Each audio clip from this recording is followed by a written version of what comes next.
Hi hello నమస్తే welcome to Telugu 360 నేను మీ అనిల్ మనతోని బీఆర్ఎస్ కో ఫౌండర్ ప్రముఖ పొలిటికల్ అనాలిసిస్ వి ప్రకాష్ గారు అయితే ఉన్నారు. సార్ నమస్తే సార్. నమస్తే అండి.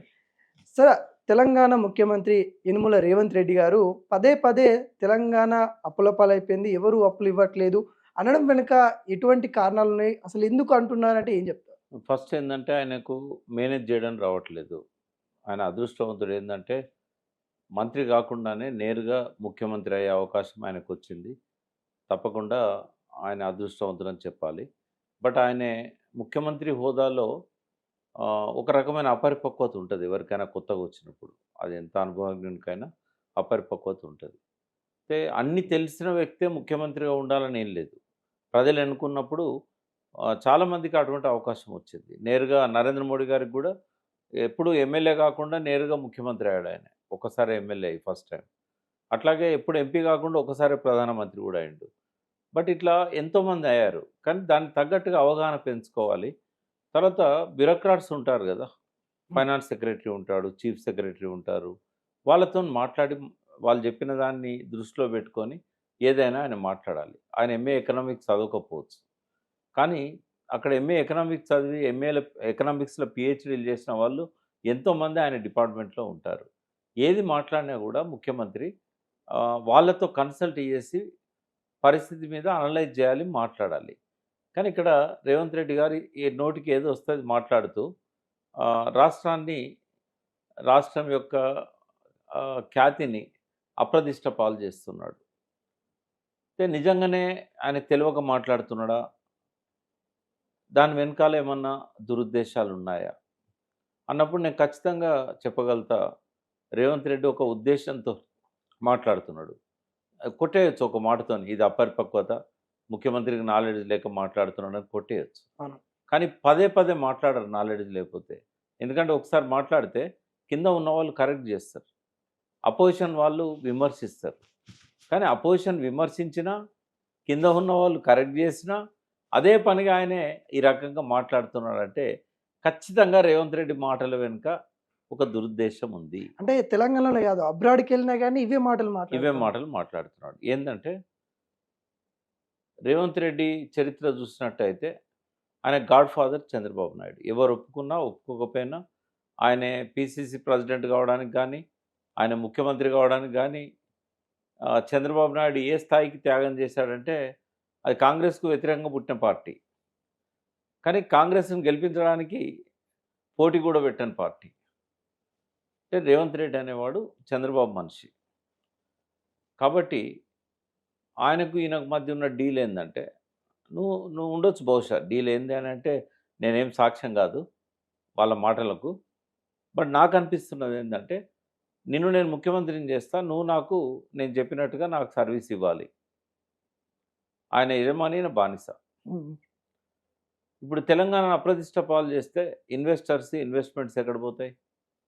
ఆంధ్రాకి పోతాయి. నియరెస్ట్ స్టేట్ అదే కదా.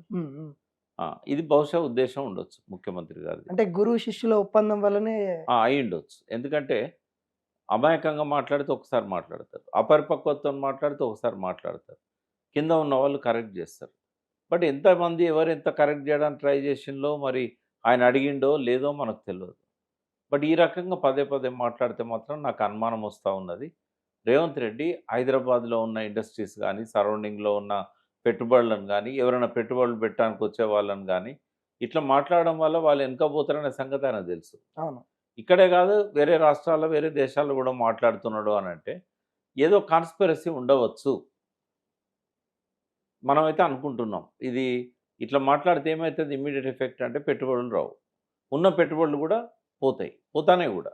అంటే ఏ సీఎం కూడా మీకే ప్రజలకే ఇస్తాను, రాష్ట్ర ఖజానా మొత్తం మీకే ఇస్తాను, మీరే ప్రభుత్వాన్ని నడపండి, ఇది మీ ప్రభుత్వమే అని మాటలు కూడా ఎవరు అంటే దాని వెనకాల ఏంటంటే నాకు చేత కాదు, నేను చేతకాని దద్దమ్మని, నా వల్ల కాదు అని చెప్పడం అనేది మనకు అర్థమవుతున్నది.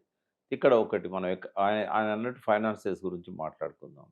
నిజంగానే తెలంగాణ ఆర్థిక వ్యవస్థ అంత దౌర్భాగ్యపర స్థితిలో ఉందా అంటే కాదు. వాస్తవంగా కేసీఆర్ గారు ముఖ్యమంత్రి అయినాడు, రాష్ట్ర ట్యాక్స్ రెవెన్యూస్ 29,000 కోట్లు. టోటల్ ఇన్కమ్ చెప్పట్లేదు నేను, ఒక్క ట్యాక్స్ రెవెన్యూసే చెప్తున్నా. ఇవాళ లాస్ట్ ఇయర్ 23, 24 మనం తీసుకున్నట్టయితే ఎకనామిక్ సర్వే ఏదైతే మన తెలంగాణ ప్రభుత్వం రేవంత్ రెడ్డి ప్రభుత్వం తయారు చేసిందే 1,12,000 కోట్లు. అంటే 4 రెట్లు 9.5 సంవత్సరాల కాలంలో ట్యాక్స్ రెవెన్యూ అనేది పెరిగింది. అవును. ఇక్కడ ఒకటి చెప్తా, 57 సంవత్సరాలు సమైక్య రాష్ట్రం. అంతకుముందు 5 సంవత్సరాలు బురుగుల రామకృష్ణరావు ఆధ్వర్యంలో హైదరాబాద్ సమైక్య రాష్ట్రం. అవును. అంటే టోటల్ 62 సంవత్సరాలు. 62 సంవత్సరాల్లో పెరిగిన ట్యాక్స్ రెవెన్యూ ఓన్లీ 29,000 కోట్లు. కేవలం 9.5 సంవత్సరాల్లో పెరిగింది 1,12,000 కోట్లు. అంటే 3 రెట్లు అవును. పెంచగలిగాడు కదా కేసీఆర్. ఆయన అసమర్థుడు ముఖ్యమంత్రి, సమర్థుడైన ముఖ్యమంత్రి.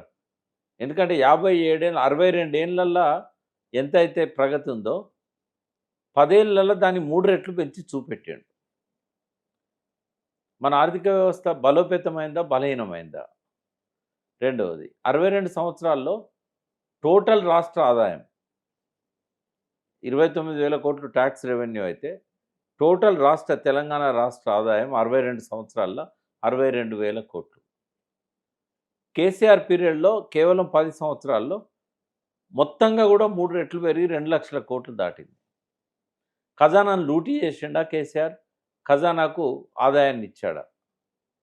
పోనీ ఇప్పుడు అప్పులు అంటున్నాడు. ఇప్పుడు ఆయన కట్టేది 4,000 కోట్ల నుంచి 5,000 కోట్లు ప్రతి సంవత్సరం, ప్రతి నెల అనుకోండి. అంటే సంవత్సరానికి 12 నెలలు, 12 60,000 కోట్లు. కేసీఆర్ పెంచిన ఆదాయం ఎంత? 1,40,000 కోట్లు. ఆయన పెంచిన ఆదాయంలోకి వెళ్ళి అప్పు కట్టుకోవడానికి చేతనైతే లేదా? ఒకటి. ఆ రోజుల్లో రాష్ట్ర ఖజానాకు వచ్చే ఆదాయం మనము 62,000 కోట్లు అన్నాం. అంటే నెలకెంత? 4,000 కోట్లు లేదా 5,000 కోట్లు. అవును. ఇప్పుడెంత? 18,000 కోట్లు. 4,000 కోట్ల ఆదాయం ఉన్నప్పుడు కేసీఆర్ ఇన్ని పథకాలు ఇవ్వగలిగినప్పుడు 18,000 కోట్లు ఉన్నప్పుడు ఎందుకు ఇవ్వలేకపోతున్నాడు? అప్పుడు కూడా 3.5 లక్షల మంది ఉద్యోగులు ఉన్నారు తెలంగాణలో. ఇప్పుడు కూడా 3.5 లక్షల మంది ఉద్యోగులు ఉన్నారు. అప్పుడు పెన్షనర్స్ ఉన్నారు, ఇప్పుడు పెన్షనర్స్ ఉన్నారు. మరి కేసీఆర్ ఎట్లు ఇవ్వగలిగిండు? ఈయన ఎందుకు ఇవ్వలేకపోతున్నాడు? కేసీఆర్ అప్పు చేసిండు, దానికి ఇంట్రెస్ట్ రూపంలో వెళ్ళిపోతా ఉంది. ఖజానా వచ్చిన ఖజానా మొత్తం వెళ్ళిపోతా ఉంది. ఎట్లా మొత్తం వెళ్ళిపోతా ఉన్నది? కట్టేది ఎంత? ఇప్పుడు ఈయన కట్టేది 4,000 కోట్ల నుంచి ఎంత చేసిండు కేసీఆర్? కేసీఆర్ చేసింది ఏంటంటే 72,000 కోట్లతోనే అధికారం మొదలైంది. ఆంధ్రప్రదేశ్ విభజన అప్పుడు అప్పులు పంచుకుంటే మనకు వచ్చిన అప్పు ఆ 72,000 కోట్లు. ఇప్పుడున్న అప్పు ఎంత? 6,72,000 కోట్లు. ఈయన వచ్చిన తర్వాత మొదటి సంవత్సరం ఉన్న అప్పు ఈయన చేసింది కాక. అంటే ఆయన చేసిన అప్పు ఎంత? 5,40,000 కోట్లు. 5,40,000 కోట్లు ఆయన ఎన్ని సంవత్సరాలు చేశాడు? 9.5 సంవత్సరాలు చేశాడు. ఈయన ఒక్క సంవత్సరంలో చేసింది ఎంత? 1,58,000 కోట్లు. ఆయనేమో 9.5 సంవత్సరాల్లో 5,40,000 కోట్లు 60,000 కోట్లు చేస్తే ఈయన కేవలం ఏంటంటే 14 నెలల పీరియడ్లో, సంవత్సరం మీద 2 నెలలు 1,58,000 కోట్లు చేశాడు. ఆయన పెట్టిందేమో ప్రొడక్షన్ కోసం ఉత్పాదక రంగం మీద పెట్టాడు. క్యాపిటల్ ఇన్వెస్ట్మెంట్ అంటారు. 85% క్యాపిటల్ ఇన్వెస్ట్మెంట్ కేసీఆర్ చేసింది. ఓన్లీ 15% అనుత్పాదక రంగాలు. అనుత్పాదక రంగాలు అంటే వడ్డీలు కట్టుడు కానీ, అప్పులు ఇట్లాంటివి కట్టుడు కానీ. ఈయన ఏం చేస్తున్నాడు? 100% అనుత్పాదక రంగాల మీద పెడుతున్నాడు. ఎందుకు కేసీఆర్ పీరియడ్లో 3 రెట్లు రెవెన్యూ పెరిగింది? అంటే ఆయన ప్రొడక్టివ్ సెక్టర్ మీద ఖర్చు పెట్టిండు, ఆదాయం వచ్చే వనరుల మీద ఖర్చు పెట్టాడు, ఆయన సంపద సృష్టించాడు. ఊరికే బదనాం చేస్తే సరిపోద్దా కేసీఆర్ను? ఇంకోటి 18,000 కోట్లు వస్తుంది కదా, 5,000 కోట్లు పోతే ఇంకా నీ దగ్గర ఎంత ఉంటుంది? 13,000 కోట్లు ఉంటుంది. చేత కాకపోతే దీపమ్మనండి. నేను ఒక అసమర్థుణ్ణి, నేను చేయలేను, ఇప్పుడు ప్రజలు మీరే చేసుకోండి అంటాడు కదా, చేసుకుంటారు. దీపం నువ్వు రాజీనామా చేయి. చేతగానోనికి ఎందుకు ఈ పదవి? మీరేమో తెలంగాణ ఆస్తిని పెంచారు, వాళ్ళ యొక్క రెవెన్యూ పెంచారని నేను చెప్తాను. నేను అనట్లేదు. రేవంత్ రెడ్డి సర్కార్ ఇచ్చిన ఎకనామిక్ సర్వే చెప్తాంది. అదేవిధంగా కేసీఆర్ కల్వకుంట్ల ఫ్యామిలీ సంపద కూడా పెరిగింది. తప్పేమున్నది? ఫామ్ హౌస్ కూడా అనిల్ తప్పేమున్నది? సంపద పెరగద్దని ఏమన్నా రూల్ ఉందా? రేవంత్ రెడ్డి గోడ్ల మీద పెయింటింగ్స్ వేసుకున్నట్టు ఇవాళ 1,000 కోట్లకు లేడా? అంటే అధికారంలోకి రాకముందు రియల్ ఎస్టేట్ చేసుకోవచ్చు, కానీ అధికారంలోకి వచ్చినాక చేయకూడదని కాన్స్టిట్యూషన్లో ఏమైనా రాస్తున్నదా?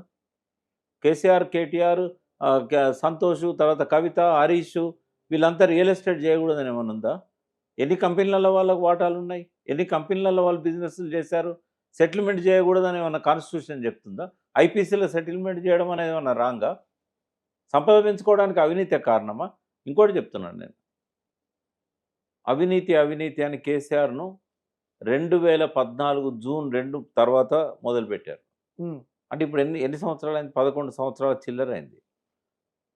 నీ అనుభవంలో ఒక యాంకర్గా ఈ 11 సంవత్సరాల్లో కేసీఆర్, కేటీఆర్, కవిత, హరీష్ రావు చేసిన అవినీతి మీద ఒక్క ఎఫ్ఐఆర్ ఫైల్ అయిందా? కవిత లిక్కర్ స్కామ్ అని పెట్టారు, అది వేరు విషయం. అది ప్రూవ్ అయ్యేదాకా ఆమె నిర్దోషే. ఉమ్, ఉమ్. వీళ్ళ ముగ్గురు మీద, అది కూడా ఇక్కడ గవర్నమెంట్ కాదు, ఢిల్లీ గవర్నమెంట్.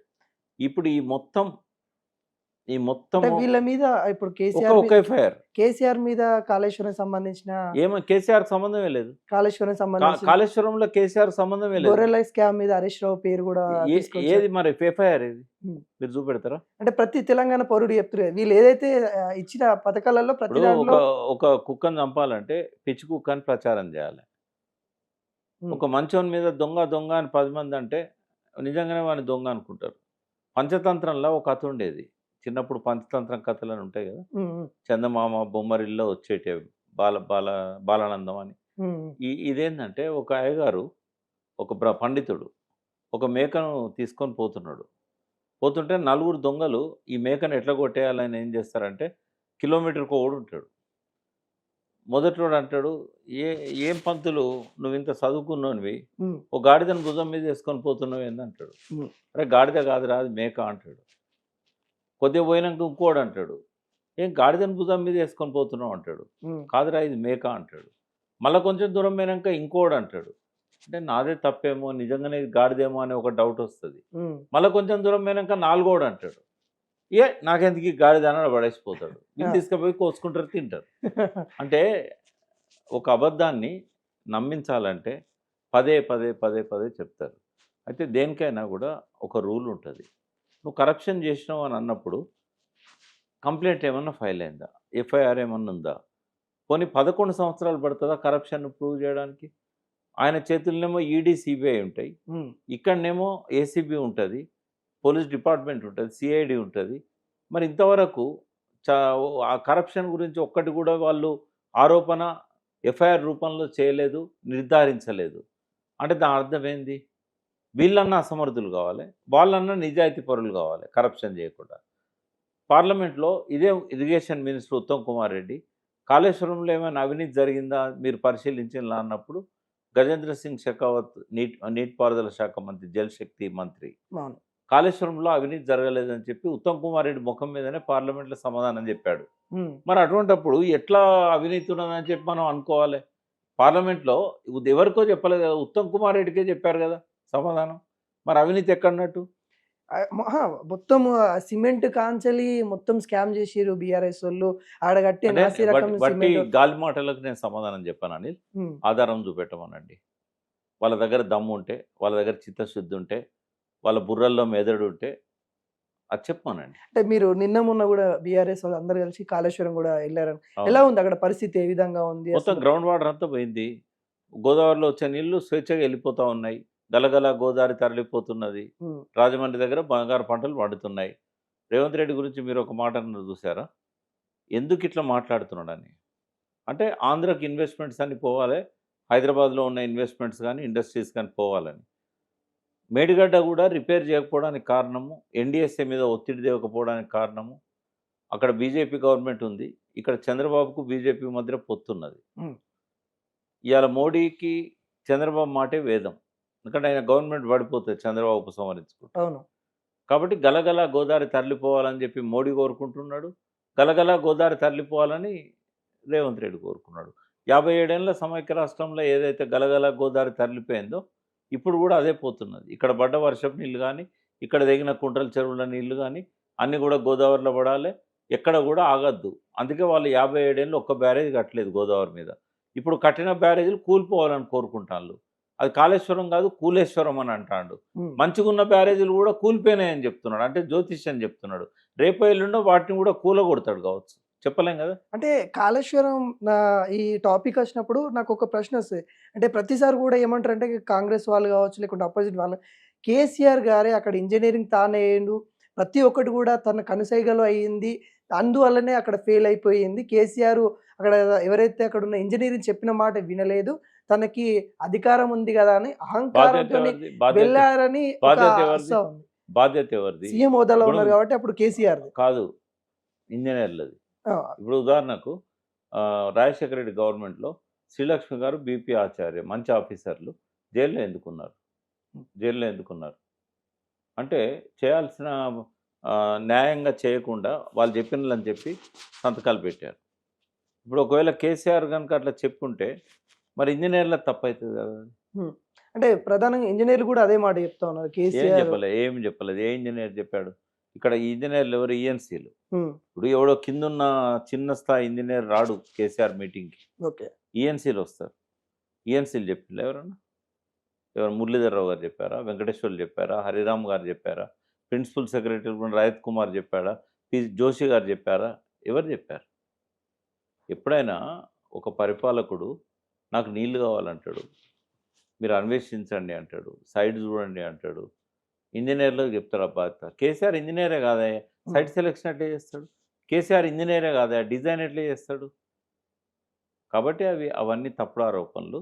ఘోష్ గారు కమిటీ ముందు చెప్పింది ఏందో వాళ్ళు ఆయన బయట పెడితే తప్ప మనకు తెలిసే అవకాశం లేదు. వీళ్ళు బయటకు వచ్చి ఏం మాట్లాడినా కూడా దానికి ఏ రకమైన శాంక్టిటీ ఉండదు. కాబట్టి అవన్నీ పరిగణలోకి తీసుకోవాల్సిన అవసరం లేదు. అంటే ఎటువంటి కార్యాచరణ తీసుకోబోతా ఉన్నారు బీఆర్ఎస్ పార్టీ? అంటే కాళేశ్వరమే కుంగిపోతుంది ఏదైతే కాంగ్రెస్ వాళ్ళు అంటారు కదా, మీరు నిన్న వెళ్ళి చూసి వచ్చిన తర్వాత ఎటువంటి కార్యాచరణ ఉండబోతా అంటే బాగా సఫర్ అవుతున్నారు రైతులంతా కూడా. వాస్తవంగా 2 సంవత్సరాల నుంచి కూడా నీళ్ళని ఎత్తిపోస్తలేరు. ఏమడ్డం వచ్చింది నీళ్ళని ఎత్తిపోయడానికి? ఇప్పుడు మేడిగడ్డలో ఒక పియర్ కుంగింది, మేమే రిపేర్ చేస్తామని ఎల్లంటి వాళ్ళు చెప్పారు. రిపేర్ చేయొచ్చు కదా. ఇప్పుడు నేను అంటాను, ఒక యాక్సిడెంట్ అవుతుంది రోడ్డు మీద, అతను కాలు మీదకెళ్ళో చేయి మీదకెళ్ళో నడుము మీదకెళ్ళో వెహికల్ వీల్ పోతుంది, గిలగిల కొట్టుకుంటా ఉంటాడు. గిలగిల కొట్టుకుంటున్నప్పుడు ప్రయారిటీ ఏంటి? ఆయన ప్రాణం కాపాడడం. ఎవరైనా ఏం చేస్తారు? అంబులెన్స్ ఫోన్ చేస్తారు, వచ్చిన తర్వాత హాస్పిటల్ తీసుకెళ్తారు. కానీ పోలీసులు రావాలి, పంచనామా చేయాలి, ఉంటుంది అట్లా. వాళ్ళు వచ్చేదాకా వీడు కొట్టుకుంటూనే ఉండాలి. ఇది కూడా అట్లాంటిదే. ఇట్స్ అన్ యాక్సిడెంట్ అనుకుందాం కాసేపు. నాకైతే సీరియస్ అనుమానాలు ఉన్నాయి అది బ్లాస్టింగ్ అని. అది పక్కకు పెడదాం కాసేపు. అది ఎందుకు పడిపోయింది అనేది తేల్చాల్సింది నేను కాదు, మీరు కాదు, ఎన్డీఎస్ఏ తేల్చాలి. ఎన్డీఎస్ఏ కొండంత రాగం తీసి 18 నెలలు ఫైల్ పెట్టుకొని లాస్ట్కి ఏం చెప్పిందంటే ఓ నిపుణులతో పరిశీలించాలి. మరి 18 నెలలు నీకు నిపుణులు దొరకలేదు, ఏం చెప్పలేదు వాళ్ళు. ఇప్పుడు ఎన్నో కారణాలు ఉండొచ్చు మేడిగడ్డ పడిపోవడానికి, అది తర్వాత ఆలోచిద్దాం. ముందైతే దాన్ని ఫంక్షనింగ్లోకి తీసుకురావాలి కదా. మరి ఎందుకు దాదాపు 18 నెలల నుంచి దాన్ని అట్లే పెండింగ్ పెట్టారు? మళ్ళీ ప్రభుత్వం డబ్బులు కూడా అక్కర్లేదు, నా దగ్గర డబ్బులు లేవని ఈయన అంటున్నాడు. నీ డబ్బులు ఎవరికి కావాలి? ఎలాంటి వాడే నేను చేస్తా అన్నాడు. ఎందుకు చేస్తలేరు? ఇంకా నువ్వు అన్వేషించాల్సిందేంది? ఒకవేళ లోపాలు ఏమైనా ఉన్నాయంటే భూభౌతిక శాస్త్రవేత్తలను పెట్టి ఒక 10 రోజులలో రిపోర్ట్ తీసుకోవాలి. 18 నెలలు ఎన్డీఎస్ఏ ఎందుకు కాలయాపన చేసింది? కాలయాపన చేసి మళ్ళీ మొదటి విషయాన్ని మళ్ళీ ఎందుకు చెప్పింది? 24 అక్టోబర్ 2023 అంటే ఎప్పుడైతే బ్రీచ్ అయిందో, అది మేడిగడ్డ ప్రమాదం జరిగిందో 3 రోజుల తర్వాత వాళ్ళు వచ్చారు. 23, 24 పోయి వారం రోజుల తర్వాత ఢిల్లీ నుంచి ప్రెస్కి రిలీజ్ చేశారు. ఏమని చేశారు? నిపుణులతో పరిశీలించాలి, అది ఏదైనా కావచ్చు, డిజైన్ లోపం కావచ్చు, నిర్మాణ లోపం కావచ్చు, నిర్వహణ లోపం కావచ్చు, నిర్లక్ష్యం కావచ్చు అని 4 రకాలు చెప్పారు. మరి ఎట్లా తెలుస్తుంది అంటే నిపుణులతో పరీక్షించాలన్నారు. 18 నెలల తర్వాత మొన్నిచ్చింది కూడా మళ్ళీ నిపుణులతో పరీక్షించాలన్నారు. అంటే నిపుణులతో పరీక్షించడానికి ఏండ్లు పడుతుందా? రెండవది, మీకు దురుద్దేశం లేకపోతే అది వెంటనే రిపోర్ట్ తీసుకొని దాన్ని అయితే చేయాలి కదా. ఇందాక నేను చెప్పినట్టు గిలగిలో కొట్టుకుంటూ కాపాడడానికి ఫస్ట్ ప్రయారిటీ ఇస్తామా? అవును. అంటే ఇప్పుడు మిగతా బ్యారేజ్ కూడా దెబ్బతినాలనేది నరేంద్ర మోడీ గారు కానీ, డ్యామ్ సేఫ్టీ అంటే నరేంద్ర మోడీయే, అది వేరే కాదు, ఎన్డీఎస్ఏ కాదు, అది ఎన్డీఏనే. ఇక్కడ రేవంత్ రెడ్డి కూడా ఏంటంటే మేడిగడ్డ మొత్తం కూలిపోవాలి, అన్నారం కూలిపోవాలి, సుందిల్ల కూలిపోవాలి. అయితే ఐజాన్ టుడే అవి 2 బాగున్నాయి.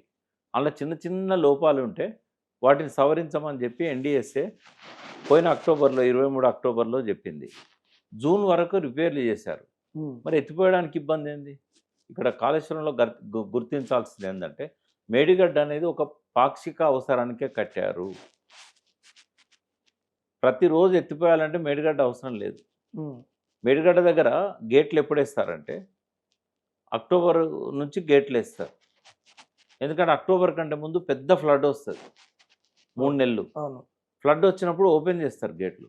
మరి ఆ టైంలో నీళ్ళు ఎట్లా ఎత్తిపోస్తారు అంటే, కన్నెపల్లి పంప్ హౌస్ కొంచెం రివర్ బెడ్ లెవెల్ కంటే కిందకుంది కాబట్టి, ఫ్లడ్ జోన్ కంటే కిందకుంది కాబట్టి, అక్కడి నుంచి లిఫ్ట్ చేస్తారు ఫ్లో నుంచే. హ్మ్. హ్మ్. మరి ఆ ఫ్లో 2 సంవత్సరాల నుంచి పోతాంది. ఎందుకు లిఫ్ట్ చేయలే? అన్నారం సుందిల్ల దగ్గర స్టోరేజ్ చేయాలి.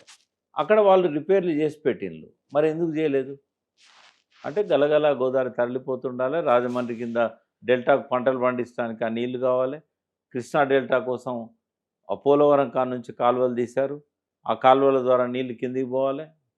అంటే ఇప్పుడు అంటే ఏదైతే కేసీఆర్ మీద ఉన్న కోపమా? లేకుంటే ఏదైతే కేసీఆర్ యొక్క పైకేమో ఆడవాళ్ళు పైకేమో మన కేసీఆర్ మీద కోపంతోని రేవంత్ రెడ్డి ఇవన్నీ చేస్తున్నాడని అనిపిస్తుంది. అనిపిస్తుంది. బీఆర్ఎస్ఎల్ కూడా అదే ట్రాప్‌లో ఉన్నారు. హ్మ్. హ్మ్. వాళ్ళు కూడా ఏమనుకుంటున్నారంటే కేసీఆర్ మీద కోపంతోనే అంటే ఇవన్నీ కేసీఆర్ ఆనవాళ్ళు ఆ! చెరిపేస్తారు అనే ఆ! నేపథ్యంలో అంటే ఇదే ప్రచారం పెడతా రాజకీయ నాయకులు ఎప్పుడు కూడా వాడు ఏ పార్టీవాడన్నా గాని చూపెట్టేదొకటి, చేసేదొకటి. ఈ రేవంత్ రెడ్డి కూడా కేసీఆర్ మీద ఏదో అన్నట్టుగా మనకు చూపెట్టుకుంటా హ్మ్. కృష్ణా గోదావరి నీళ్లను ఆంధ్రాకి ఇస్తున్నాడు. ఇన్వెస్ట్‌మెంట్స్ అన్నీ కూడా ఆంధ్ర పోయేటట్టు చేస్తున్నాడు. ఇదే ఏజెంట్ ఆఫ్ చంద్రబాబు నాయుడు. అంటే ఇంకా గురు శిష్యుల బంధం ఇంకా బలంగా అయిందని అంటారా? నేననుండి తెలంగాణలో చిన్న ఐదో తరగతి చదివే పిల్లాడిని అడిగితే చెప్తాడు కదా! హ్మ్. మీకు లేదా మనసులో మాట? అందరికి ఉంటది. ఎందుకంటే గురు శిష్యులని కాదు, గాడ్ ఫాదర్. అంటే ఈ మంత్రులు ఇప్పుడు ఏదైతే ఇప్పుడున్న మంత్రులు గూడా ఎవరు గూడా అంత యాక్టివ్‌గా పనిచేయట్లేదు. ప్రజల కోసం గూడా ఎక్కడో గూడా ఏమున్నా కేసీఆర్ మీద మాట్లాడడానికి తప్ప ప్రజల కోసం ఎక్కడ మాట్లాడినట్టు గూడా కనబడట్లేదు. ఇది ఎలా చూస్తా ఉన్నారు? వాళ్ళు చక్కగా మాట్లాడితే రేవంత్ రెడ్డి ఇట్లా మాట్లాడాల్సిన అవసరం ఎందుకుంటది? అసమర్థ ప్రభుత్వం ఎందుకొస్తది? ఎవరికి ఏందంటే ఈయనే కావాల్సిన ఫ్రీడమ్ ఇయ్యడు. కావాల్సిన బడ్జెట్ ఇయ్యడు. మంత్రులంతా కూడా ఒక దిష్టిబొమ్మల్లాగా ఉండడం తప్పితే వాళ్ళు చేయగలిగింది ఏం లేదు. ఉన్నారు కొంతమంది సమర్థులైన మంత్రులు శ్రీధర్ బాబు లాంటోళ్ళు కావచ్చు, మన ఉత్తమ్ కుమార్ లాంటోళ్ళు కావచ్చు, అనుభవజ్ఞులు వాళ్ళు. హ్మ్. సరే సమర్థత ఉందా లేదా అనేది అనుభవంలో తెలుస్తది. కానీ వాళ్ళు కూడా నోరు మూసుకొని కూర్చోవాల్సిన పరిస్థితి ఉన్నది కదా! ఎందుకు వాళ్ళు ఇప్పుడు వాళ్ళని ప్రజలు ఎందుకు గెలిపించారు? ప్రజలు గెలిపించింది వాళ్ళు ప్రజల కోసం ఇవన్నీ చేయాలనే కదా! మరి శ్రీధర్ బాబు కావచ్చు, ఉత్తమ్ కావచ్చు వీళ్ళంతా వాగ్దానాలు చేసిండ్రు లేదా ప్రజలకు? మరి హామీలు ఎందుకు నెరవేర్చలేదు? హ్మ్. వాళ్ళ నియోజకవర్గాల్లో వాళ్ళు హామీలు ఇయ్యలేదా? రైతు బంధు, రైతు భరోసా పేరుతోని మీకెక్కువ ఇస్తాం. కేసీఆర్ 10,000 ఇస్తాండు. హామీలతో పాటు బాండ్ పేపర్‌లు గూడా ఇచ్చారు. అదే ఇప్పుడు ఆ సమాధానం ఏం చెప్తారు వీళ్ళు? ఇప్పుడు ఈ మంత్రులు ఉన్నవాళ్ళు, హ్మ్. వాళ్ళ నియోజకవర్గ ప్రజలకు సమాధానం చెప్పాలి గదా! వీళ్ళు అనుభవజ్ఞులు గదా! మరి అనుభవం అంతా ఏమైంది? ఇది మొన్న ఎలకతుర్తి కేసీఆర్ సభ తర్వాత మంత్రులు రియాక్ట్ అయిన విధానం ఎలా చూస్తా ఉన్నారు? ఏం ఏం వాళ్ళ రియాక్షన్‌తోని పనేం లేదు ఇప్పుడు. ఎందుకంటే ప్రజలు ఎట్లా స్పందిస్తున్నారనేది ఇంపార్టెంట్. హ్మ్. నా జీవితంలో నేను చూసిన మొట్టమొదటి పెద్ద సభ ఇది. ఎందుకంటే కేసీఆర్ 25 ఏండ్ల తెలంగాణ ఉద్యమంలో అనేక భారీ బహిరంగ సభలు చేశారాయన. అవును. వరంగల్‌లో గూడా పెద్ద సభలు పెట్టాడు. బట్ తన రికార్డ్‌ను తానే బద్దలు కొట్టి ఇవాళ అత్యంత పెద్ద మీటింగ్‌ని ఆయన కండక్ట్ చేయగలిగాడు. ప్రజల స్పందన అద్భుతంగా ఉంది. రెండవదేంటంటే ప్రభుత్వం అడుగడుగుల ఆటంకాలు ఇచ్చినా గూడా జనాన్ని రెగ్యులేట్ చేయకపోయినా అక్కడ 1,50,000, 2,00,000 మంది ట్రాఫిక్‌లో చిక్కుకుపోయినా గూడా అక్కడ వేసిన కుర్చీలన్నీ నిండినాయి. ఖాళీ జాగంతా గూడా నిండింది. దాదాపుగా 10, 15 లక్షల మంది ఆ సభకొచ్చారని నేనైతే అనుకుంటున్నా. ఒకసారి 7, 8 లక్షలు దాటితే ఆ కౌంట్ చేయలేం మనం. అవునవును. ఆ! బట్ అద్భుతంగా ఒక వ్యూ అనేది గూడా మనకు ఒక దిక్కు నుంచి దొరకకుండా ఈవెన్ డ్రోన్‌లో తీసినా గూడా 3 వైపుల నుంచి దాన్ని మిక్స్ చేసుకుంటే తప్ప మొత్తం ఒక షాట్‌లో వచ్చే పరిస్థితి లేదు. మరి అంత పెద్ద సభలైతే భారతదేశంలో నేను చూడలేదు. అంటే రాజకీయంలో ఎటువంటి మార్పేమన్నా వస్తా ఉందా? అంటే ఎలకతుర్తి సభ తర్వాత సభ ఎటువంటి తర్వాత మనకేందంటే మార్పులేమన్నా డెఫినిట్‌గా సభ తర్వాత మళ్ళొచ్చేది టీఆర్ఎస్ అనే ఒక భావన సర్వత్రా వచ్చింది. నాట్ ఓన్లీ టీఆర్ఎస్ క్యాడర్‌లో, కాంగ్రెస్ క్యాడర్‌లో గూడా వచ్చింది. బీజేపీ క్యాడర్‌లో గూడా వచ్చింది. ప్రజలు మేము తప్పు చేసినామనే ఒక భావనలో ఉన్నారు. మేము ఈయన ఈయన ఇచ్చిన హామీలకు ఆశపడి మేము మోసపోయినాము, ఆయనను వదులుకోవాల్సింది లేకుండే, ఉమ్, ఇప్పుడు ఆ 10,000 కూడా వస్తలేవు కదా. ఆయన అబద్ధాలు చెప్పడంలో ఘనుడు. నేను రైతు భరోసా ఇచ్చేసినా అని చెప్తున్నాడు. ఎక్కడిచ్చాడు? నాకు కూడా పొలం ఉంది. ఎప్పుడు నాకు ఆయన ముఖ్యమంత్రి అయిన కాంచి ఈ రోజు వరకు రైతు భరోసా నాకు పడ్డది, నాకు పడలే. ఒక్కరోజు కూడా పడలే. నా అకౌంట్‌లో కేసీఆర్ వేసిందే లాస్ట్ రైతు భరోసా. అంటే కొండల గుట్టల కాకుండా ఒక మావి లిమిట్ కొండలు పెట్టి గుట్టలు కాదు. పెట్టి వేస్తా మేము అన్నట్టుగా, వ్యవసాయం చేసే భూములు. లిమిట్ పెట్టి వేస్తా అన్నట్టుగా లిమిట్ సాగుతుంది. కూడా మా మిసెస్ పేరు మీద 2 ఎకరాలు ఉంది. ఆమెకు కూడా రాలేదు. ఉమ్, అప్పుడు పాతది కూడా రాలేదు. కేసీఆర్ గారు పెండింగ్ పెట్టింది. ఈయన అధికారంలోకి వచ్చినాక కేసీఆర్ గారు అది కూడా ఆమెకు రాలేదు. 2 ఎకర్స్ ఉంది. ఓకే. ఇప్పటి వరకు సంక్షేమ కార్యక్రమాలు ఏమి సరిగ్గా అందట్లేదు అంటారా? అంటే అందుతున్నాయి. ఎందుకు అందట్లేదు? కొంతమంది పెన్షన్లు ఇస్తున్నారు. ఫ్రీ బస్సు ఆయన మాటిచ్చిండు. దాన్ని కొంతవరకు అమలు చేశాడు. రూ. 500 సిలిండర్ కూడా ఇస్తున్నట్టున్నాడు. కొంతమందికి సన్నబియ్యానికి వచ్చినాయి. అందరికి వచ్చినాయని నాకు తెలవదు. బట్ చాలామందికి వచ్చినాయి. సన్నబియ్యానికి రూ. 500 క్వింటల్‌కి. బట్ ఇప్పుడు మాత్రం చాలా కష్టంగా ఉంది. ఇప్పుడు ఇయ్యడని నేను అనుకుంటున్నా. ఇచ్చినా కూడా ఒక 10%కి ఇస్తాడు. తర్వాత ఒక 20,000 కోట్ల వరకు రుణమాఫీకి ఇచ్చాడు. బట్ అయిపోయిందని అంటాండు ఆయన. కానీ ఇంకా సగం మందికి రాలేదు. నాకు తెలిసి ఒక 40-50% ఇంకా మిగిలే ఉన్నారు. అంటే కొంత చేసిండు, చేయలేదని కాదు. కానీ ఆదాయాన్ని పెంచడంలో విఫలమైండు. కేసీఆర్ ప్రతి నెల ప్రతి సంవత్సరం బడ్జెట్‌లో 10,000 నుంచి 15,000 కోట్ల ఆదాయాన్ని పెంచాడు. ఉమ్, బట్ ఈయన వచ్చిన తర్వాత 70,000 కోట్ల ఆదాయం తగ్గింది ఓవరాల్‌గా. ఉమ్, ఒక 25% రియల్ ఎస్టేట్‌లో తగ్గింది. ఏ సెక్టర్ చూసినా కూడా ఆదాయం తగ్గింది. కాబట్టి అసమర్థతే దీని మీద గ్లోబల్ రెసిషన్ యొక్క ప్రభావం ఏమున్నదని నేనైతే అనుకోను.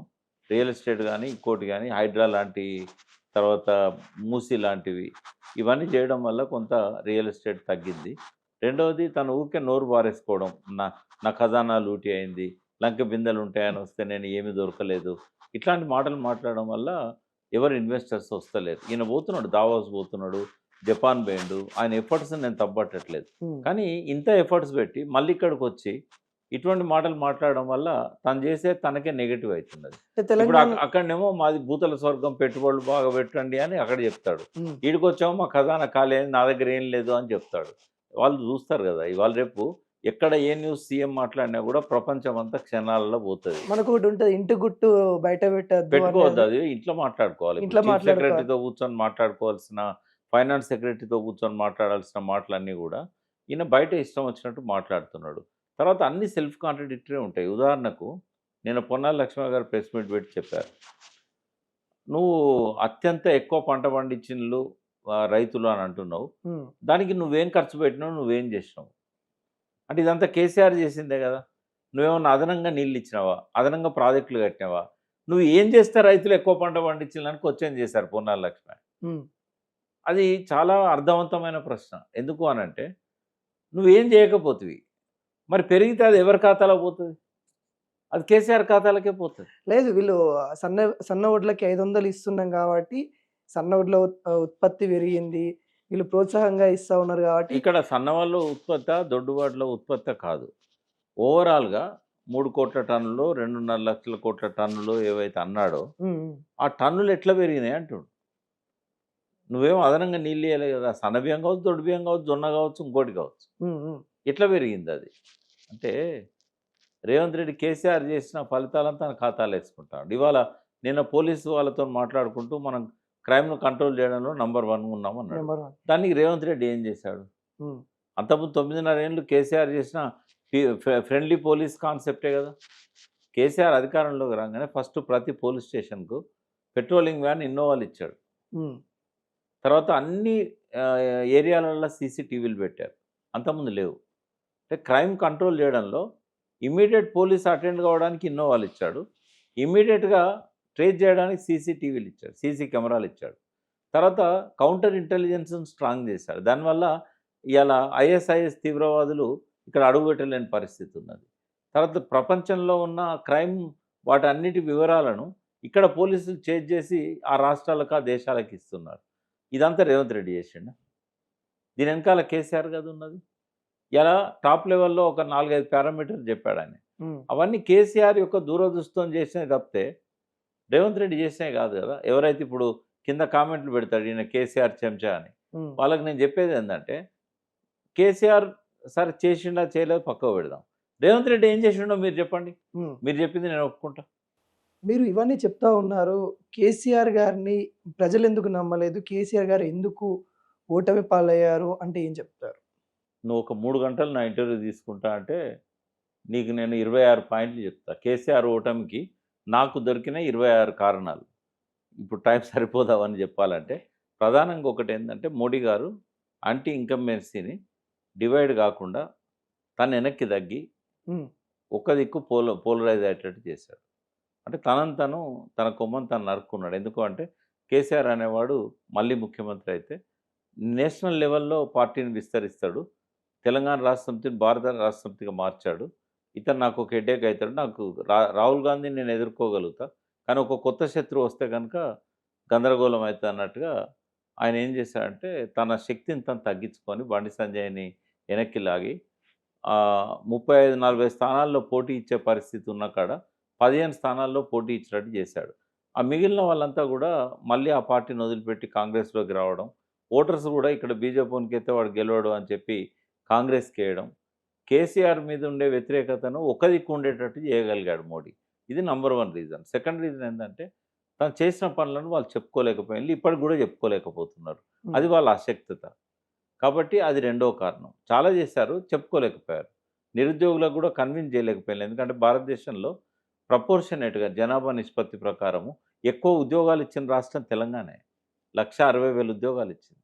కానీ చెప్పుకోలేకపోయారు. మూడోదేందంటే ప్రశాంత్ కిషోర్ లాంటి వాడిని కొనసాగించలేదు.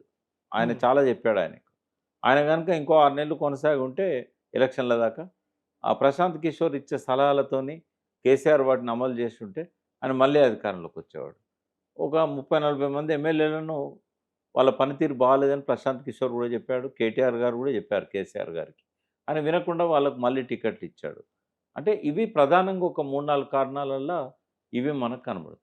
సార్ బీఆర్ఎస్ పార్టీలో చీలికలొస్తున్నాయి. కల్వకుంట్ల కవిత గారు వేరే పార్టీ పెట్టబోతా ఉన్నారు. హరీష్ రావు గారు బీజేపీలోకి వెళ్ళిపోతున్నారు. చాలా వార్తలొస్తా ఉన్నాయి గత 4 రోజుల నుండి. ముఖ్యంగా మేడే నుండైతే చెక్కర్లు కొడతా ఉన్నాయి. వీటి మీద మీ స్పందన? వాళ్ళు చెప్పేదాకా మనకైతే దాని గురించి ఎటువంటి అవగాహన ఉండదు. నేనే గాదు, ఎవ్వరు గూడా బీఆర్ఎస్‌లో ఉన్నవాళ్ళు గావచ్చు, బయట ఉన్న నాలాంటి విశ్లేషకులు గావచ్చు, మాకది ఊహకందని విషయం. ఎందుకంటే, లోపలేదన్నా ఇంట్ల చిన్న సమస్యుంటే, వాళ్ళు బయటకొచ్చి పార్టీ పెట్టుకుంటారా? హ్మ్. అది బయట మీడియా స్పెక్యులేషన్స్ అని నేను అనుకుంటున్నా. ఆ కుటుంబంలో కేసీఆర్ గారు బలంగా ఉన్నంత కాలం చీలికలొచ్చే అవకాశం లేదు. వేరే పార్టీలొస్తాయని నేనైతే అనుకోవట్లేదు. సార్ తెలంగాణ రావడంలో ఆర్టీసీ సంస్థ చాలా అప్పుడున్న తెలంగాణ కోసం కొట్లాడింది ఆర్టీసీ సంస్థ. తరతరాలుగా ఇప్పటికి కూడా సమ్మెలు ఇప్పుడు ఈ రోజు కూడా సమ్మెకు పిలుపునిచ్చింది. ఎలా వస్తా ఉన్నారు? అంటే ఆర్టీసీ ఒకటే గాదు. టీఎన్‌జీఓలు గూడా సమర శంఖారావం పూరిస్తున్నారు. అవును. అంటే ఈ రేవంత్ రెడ్డిని చూసారు వాళ్ళు 18 మంత్స్ చూసారు. ఈ 14 మంత్స్ చూసారు. ఈ 14, 15 మంత్స్‌లో ఆయన వాళ్ళ సమస్యలను పరిష్కరించలేదు. తర్వాత ఆర్టీసీని ప్రభుత్వంలో మెర్జ్ చేస్తానని చెప్పి కేసీఆర్ గారు మాటిచ్చారు. అది గూడా చేయలేకపోయిండు ఈయన. దాన్ని ఒక ప్రభుత్వంలో భాగంగా మలచలేకపోయాడు.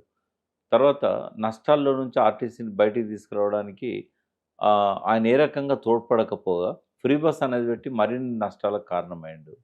కాబట్టి ఆర్టీసీ వాళ్ళు సమ్మె చేయడంలో న్యాయం ఉన్నది. వాళ్ళ వాళ్ళ డిమాండ్స్ అనేటివి చాలా కాలంగా టీఆర్ఎస్ పాలన ముగిసే సమయంలో గూడా చాలా డిమాండ్స్ వాళ్ళయి పెండింగ్‌లో ఉండిపోయినాయి. కాబట్టి అది పరిపాలించడంలో వైఫల్యం అని నేను అనుకుంటా. ఎందుకంటే ఆర్టీసీ సమస్యలను పరిష్కరించడంలో ఆయన విఫలమైండు గాబట్టి, ఈ సమ్మెకు వాళ్ళు సైరన్ ఊదిండ్లి. వాళ్ళు రాత్రి నుంచే వాళ్ళు సమ్మెకెళ్తున్నారు. పొన్నం ప్రభాకర్ ఎవరైతే మినిస్టర్ ఉన్నాడో వాళ్ళని పిలిపించి చర్చలు చేశాడు గానీ వాళ్ళు సంతృప్తి చెందలేదు. అట్లాగే టీఎన్‌జీఓలు గూడా వాళ్ళ డిమాండ్స్ మీద వాళ్ళు త్వరలో సమ్మెకు పోతామని జెప్పేసి టీఎన్‌జీఓలు అందరూ గూడా వాళ్ళు మళ్ళీ అల్టిమేటమ్ ఇచ్చారు. బట్ వాళ్ళ సమస్యలను గూడా ఆయన పరిష్కారం చేయడం లేదు. సరే ఇప్పటిదాకా ఏదో ఫస్ట్ తారీఖు నాడు వాళ్ళకి జీతాలేయొచ్చు. ఇతర సెక్టార్‌లలో పనిచేసే వాళ్ళకి 18వ తారీఖు జీతాలొస్తున్నాయి. కొందరికి నెలైనా గూడా జీతాలొస్తలేవు. బట్ రాబోయే రోజులల్లా ఈ టీఎన్‌జీఓల పరిస్థితి గూడా అట్లాగే అయితది. వాళ్ళకి గూడా వెంటనే జీతాలొచ్చే పరిస్థితి వాళ్ళకి గూడా కనబడతలేదు. కాబట్టి రాబోయే రోజుల్లో అన్ని వర్గాల ప్రజలు గూడా రియాక్ట్ అయ్యి ఎదురు తిరిగే పరిస్థితొస్తది. నాకు తెలిసి బహుశా రేవంత్ రెడ్డి ముగింపు ఎట్లుంటదంటే శ్రీలంకలో ప్రజలంతా కూడా అక్కడున్న పరిపాలకుల ఇండ్లను ముట్టడి చేసి రాత్రికి రాత్రి పారిపోయేటట్టు చేశారు. భారతదేశంలో ఇప్పటివరకు ఏ ముఖ్యమంత్రి మీద అటువంటిది జరగలేదు. బట్ మొదటి ముఖ్యమంత్రి రేవంత్ రెడ్డి అవుతాడేమో. ఎందుకంటే ఏ ప్రజలు కూడా సాటిస్ఫై లేరు. అందరూ కూడా ఏదో ఒక రోజు ఇంటి మీదకి వచ్చి తిరుగుబాటు చేసి ఈ పోలీసులు వాళ్ళని ఆపలేరు. సీఎం రేవంత్ రెడ్డి స్వయంగా మీరెవరికి సమ్మెలకు వెళ్ళకండి, మేముంటాము మీ ఏంట, ఖచ్చితంగా ఖజానా ఇదుంది, మీకే ఇస్తాను నడిపియండి అని మాట్లాడినా గానీ అక్కడ కార్మికులు సమ్మెకి వెళ్తా ఉన్నారు. ఇలా ఎలా చూస్తా ఉన్నారు? అంటే గాలి మాటలు. రేవంత్ రెడ్డి మీద నమ్మకం పోయింది వాళ్ళకి. కాబట్టి ఆయన ఎన్ని అప్పీల్లు చేసినా కూడా వాళ్ళు ఆయన మాట వినరు. ఆయన వాళ్ళని కూర్చోబెట్టుకొని వాళ్ళ డిమాండ్స్ కొన్ని పరిష్కారం చేసినట్టయితే ఇంకా కొన్ని డిమాండ్స్ కోసం వాళ్ళు టైం ఇస్తారు. కానీ ఇక ఈయన పరిస్థితి చూస్తే ఈయన ఏం చేసేట్టు కనబడతలేదు. ఇంకా మా జీవితాలు అధోగతి పాలైతాయి, రాబోయే రోజుల్లో 1 తారీఖు కూడా జీతాలు రావు అనేది వాళ్ళకి అర్థమైపోయింది. సో మీరు గత కొద్ది రోజులుగా సీఎం రేవంత్ రెడ్డిని కొన్ని వ్యాఖ్యలు చేశారు. ఆ వ్యాఖ్యలు ఎందుకని అంతగానో నాకు కూడా డీప్‌గా వెళ్తా ఉన్నారు. నాకు కూడా మంచిగా అనిపిస్తలేదు. నా నోట్లో నుంచి అన్‌పార్లమెంటరీ వర్డ్స్ రావడం అనేది నాకు కూడా నచ్చదు. అవునవును. ఒకప్పుడు ఉన్న వి. నాకు కూడా ప్రకాష్ గారు నచ్చదు. కానీ మీ ద్వారా నేను చెప్పదలుచుకున్నది ఏంటంటే, ఇప్పుడు మంచి మంచి మనిషికి ఒక మాట అంటాం. ఒకవేళ మాట వినకపోతే దెబ్బ అంటాం. మనిషికో మాట గొడ్డుకో కొడుకో దెబ్బ దెబ్బ అన్న. అంటాం. అవునా? ఇప్పుడు మనిషిగా ప్రవర్తించి మనిషిగా వింటే ఎన్ని రోజులైనా చెప్పుకుంటూ పోతాం. కానీ అరణ్య రోదన అవుతుంది కదా! నాలాంటి వాడి మాటలు కానీ, ప్రతిపక్షాల మాటలు కానీ, ఆయనకు అసలు ఏం చలనం లేదు. చెవిన పడట్లేదు. చెవిన పడట్లేదు, పట్టించుకోవట్లేదు, మార్చుకోవడం లేదు.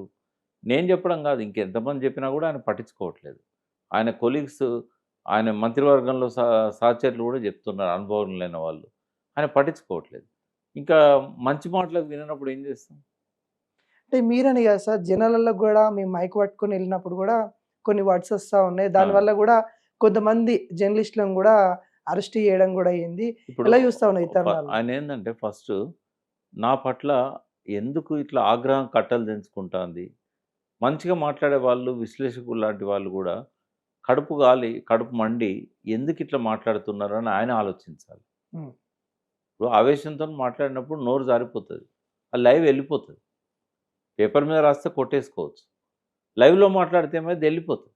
వెళ్ళిపోయినాక మేమే బాధపడతాం, అరే ఎందుకన్నా మేము మాట అని అనకూడదు కదా మనలాంటి వాళ్ళం.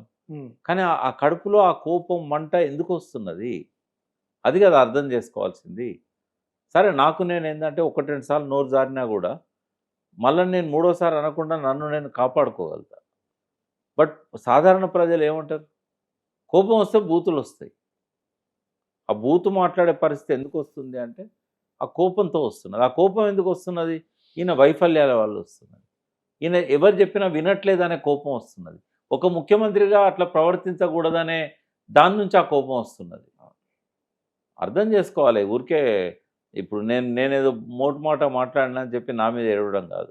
నేను ఒక్కనే కాదు కదా, కొన్ని లక్షల మంది మైకు పెడితే అదే మాట్లాడతారు. సార్ మీరు తెలంగాణ కోసం కొట్లాడిన వ్యక్తి, తెలంగాణ ఫ్యూచర్ ఏ విధంగా ఉండాలని ఆలోచించిన వ్యక్తులలో మీరొకరు. బీఆర్ఎస్ సంస్థ కానీ, టీఆర్ఎస్ అప్పుడున్న టీఆర్ఎస్ను స్థాపించడంలో తెలంగాణ మీరు ఊహించుకున్న తెలంగాణ ఇప్పుడు నడుస్తుందా? ఒకవేళ మీరు తెలంగాణ ప్రజలకు ఈ సమయంలో చెప్పాలంటే ఏం చెప్తారు? అంటే నిజాం కాలంలో తెలంగాణ ఒక రకంగా ఉంది. అంటే అప్పుడు ఏ రకమైన స్వేచ్ఛ లేదు, చాలా బానిసత్వంలో ఉండేవాళ్ళు, చాలా దుర్మార్గాలు, దౌర్జన్యాలు, హత్యలు, మానభంగాలు, నేరస్తులు వెంబడి రజాకారులు ఉండేవాళ్ళు. ఆనాటి పరిస్థితి ఒకటి. కనీసము బూరుగుల రామకృష్ణరావు గవర్నమెంటు, ఆయన తెలంగాణ ముఖ్యమంత్రి, బట్ హైదరాబాద్ స్టేట్లో ఉండే. కొంత పర్వాలేదు, మనము స్వేచ్ఛ దొరికింది, ఆయన ముఖ్యమంత్రి అయ్యిండు, మొదటి పౌర ప్రభుత్వం, మనకు ప్రాజెక్టులు వస్తాయి, మనకు నీళ్ళు వస్తాయి అని అనుకున్న సమయంలో సమైక్య రాష్ట్రాన్ని తీసుకొచ్చేసి పెనం మీదకి వెళ్ళి పొయ్యిలో పడ్డట్టు అయింది. ఎప్పుడు నిజాం కాలంలో పెనం మీద ఉంటే మళ్ళీ సమైక్య రాష్ట్రంలో పొయ్యిలో పడ్డాం. 57 ఏళ్ళు మొత్తం ఉన్న ప్రాజెక్టులు శిథిలమైనవి, కొత్త ప్రాజెక్టులు ఆశించిన రీతిలో నీళ్ళు ఇవ్వలేదు, అల్లికల్లి సున్నకు సున్నా. ప్రజలు ఏ స్థాయికి పోయినంటే 2014 నాటికి 30-40 వేల మంది రైతులు ఆత్మహత్యలు చేసుకోవాల్సిన పరిస్థితి, యువకులంతా కూడా అడవికి పోయి తుపాకులు పట్టిన పరిస్థితి, మా ఖనిజ సంపదను దారదత్తం చేయడానికి క్యాపిటలిస్టులకు నక్సలైట్ల పేరు మీద అమాయకులను కాల్చి చంపుతున్న పరిస్థితి, వేలాది మందిని యువకులను బలి చేశారు. ఎక్కడ చూసినా భూములన్నీ నెర్రలు వారినాయి, చెరువులన్నీ ఎండిపోయి తెగిపోయి పూటికతో నిండిపోయి ఉన్నాయి. ఇసుక తోడి తోడి తోడి భూగర్భ జలాన్ని లేకుండా చేశారు. ఇదంతా చూసినప్పుడు ఏమనిపించిందంటే, ఈ పరిస్థితి మారాలంటే తెలంగాణే మనకు పరిష్కారం అని అనిపించింది. సరే మేము చేసే మా వృత్తులను, నేను అడ్వకేట్‌ని, ప్రతి ఒక్కరు కొన్ని వేల మంది వాళ్ళ వాళ్ళ వృత్తులను వదిలేసి, వాళ్ళ ఆదాయ మార్గాలను వదిలేసి ఉద్యమంలోకొచ్చారు. 1200 మంది బలిదానాలు చేసుకున్నారు. అల్టిమేట్‌గా తెలంగాణ వచ్చింది. తెలంగాణ వచ్చినంక వడివడిగా కేసీఆర్ గారు ఒక 9.5 సంవత్సరాల్లో చాలా మార్పులు తీసుకొచ్చారు. ఉదాహరణకు మన తలసరి ఆదాయం ఏదైతే ఉన్నదో ఒక లక్ష చిల్లర ఉండేది మనకి, 24,00,00,000 ఎంతో ఉండేది. ఆ 1,24,000 ఉండేది. అవును. దాన్ని 5,00,000కు తీసుకుపోగలిగాడు. అట్లనే జీఎస్‌డిపి గూడా ఇవాళ 15 లక్షల కోట్లకు పోయింది. ఒకప్పుడు అది 5,00,000 కోట్లు జీఎస్‌డిపి. అంటే 4,00,000 చిల్లర ఉండే ఏది 2014, 15. అంటే 3 రెట్లు తలసరి ఆదాయం పెరిగింది. 3.5 రెట్లు, 3 రెట్లు జీఎస్‌డిపి పెరిగింది. దీంతో పాటుగా చాలా ప్రాజెక్టులు పెండింగ్ ఉండే. పెండింగ్ ప్రాజెక్టులను పూర్తి చేశాడు. ఉదాహరణకు మహబూబ్ నగర్ ప్రాజెక్టులున్నాయి. అవన్నీ పూర్తి చేశాడు. కల్వకుర్తి, భీమా, నెట్టంపాడు. అవును. ఎప్పుడు కూడా 1,00,000 ఎకరాలకు నీళ్ళు ఇవ్వకపోయేది మహబూబ్ నగర్‌లో. కేసీఆర్ గారి పెండింగ్ ప్రాజెక్టులు పూర్తి చేసినాక 10, 11 లక్షల ఎకరాలకు నీళ్లు పోయినాయి. మిషన్ కాకతీయ ద్వారా అదివరకు చెరువుల కింద 2, 3 లక్షల ఎకరాలకు కూడా సరిగ్గా నీళ్ళు వచ్చేటివి కావు. అవి 15 లక్షల ఎకరాలకు నీళ్ళిచ్చే స్థాయికి పోయినాయి. వాటి కింద ఒక 10 లక్షల ఎకరాలు స్టెబిలైజ్ అయింది. అంటే ఆ నీళ్లు రావడం మొదలైంది ఆ ఎండిపోయిన వాటికి. తర్వాత బోర్లు 20 లక్షలకు పైన బోర్లుండేది.